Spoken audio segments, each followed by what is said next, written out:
Saberes y Pensamiento Científico. Tercer grado. Trimestre 2. Video detonador. Tabla periódica didáctica.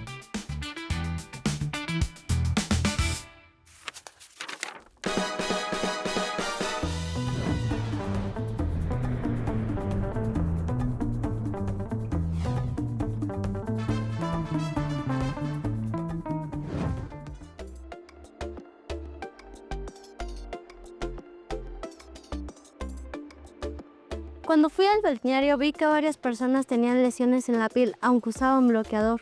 Leí que el agua de aquí tiene minerales calizos que pueden causar problemas en la piel. Yo estuve en un invernadero en donde utilizaban muchos fertilizantes y productos químicos para los jitomates.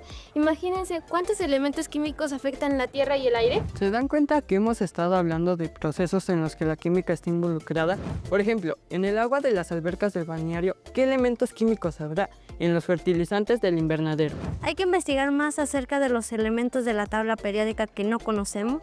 Una forma interesante de aprenderlo sería elaborando una tabla periódica. Al hacerla sabremos por qué los elementos tienen un lugar determinado y después podremos pensar en cómo hacer la didáctica. Sí. Muy bien. Las y los alumnos se hicieron las siguientes preguntas para hacer una tabla periódica didáctica. ¿Cómo están organizados los componentes de una tabla periódica? ¿Qué recursos incluimos para que los elementos químicos estén de forma didáctica en la tabla periódica? ¿Qué materiales podemos utilizar para crear una tabla periódica didáctica? ¿Qué podemos hacer para que la tabla periódica sea un material educativo y lúdico? Buenos días. Escuché acerca de su inquietud sobre los elementos químicos que afectan a nuestra comunidad y su idea de hacer una tabla periódica didáctica.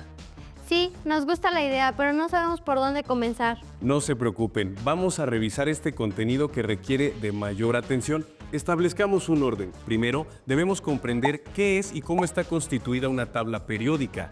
Después, discutir sobre sus características y organización. Y finalmente, investigamos acerca de los elementos presentes en el agua de las albercas del balneario y en los fertilizantes del invernadero. Podemos empezar por conocer una tabla periódica y ver cuántos elementos tiene su estructura, organización y qué propiedades de ellos se toman en cuenta. Oigan, se me ocurre que considerando la organización podríamos elaborar un rompecabezas. Sí, me gusta la idea. Y también hay que hacer fichas con información relevante sobre algunos elementos que predominan en nuestra región y afectan la vida cotidiana. Para elaborar el rompecabezas que propone Denise, tenemos que asegurarnos que los componentes de la tabla y su organización se presten para ello. Podemos considerar una base que pudiera ser el tablero y con colores distinguir la organización de los elementos de la tabla periódica. ¿Qué les parece si nos enfocamos en la elaboración de la tabla periódica según la intención comunicativa y dejamos para un segundo momento el análisis de los elementos que predominan en nuestra región, cómo afectan la vida cotidiana, la naturaleza, el planeta y el universo? Sí, creo que nuestra atención la debemos centrar en las propiedades o características de los elementos químicos y hacer una tabla periódica didáctica con material reciclado.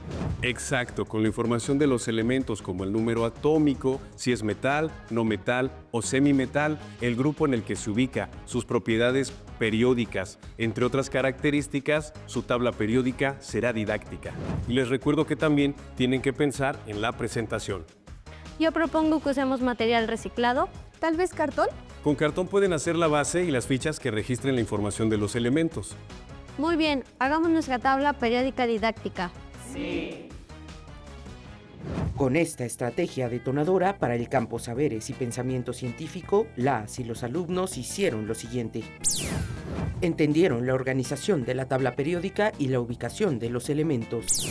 Investigaron las características de la tabla periódica y para comprender mejor su organización, propusieron la elaboración de un rompecabezas. Al organizar el rompecabezas, comprendieron cómo están acomodados los elementos químicos en la tabla periódica. Reconocieron cómo los elementos químicos se organizan en grupos, periodos, metales, no metales y semimetales. Usaron materiales reciclados para la elaboración de la tabla periódica didáctica. Ilustraron los elementos químicos presentes en su entorno. Integraron la tabla en comunidad. Listo, creo que quedó muy bien. ¿Qué le parece, maestro? Hicieron un trabajo excelente. Su tabla periódica didáctica cumple con su intención comunicativa. Ahora tenemos que valorar si podemos saber cómo algunos de los elementos químicos afectan en nuestro entorno, conociendo la tabla periódica. Nosotros quisimos reconocer los elementos presentes en las cosas que nos rodean, así como sus propiedades, a través de una tabla periódica didáctica. ¿Y ustedes cómo la harían?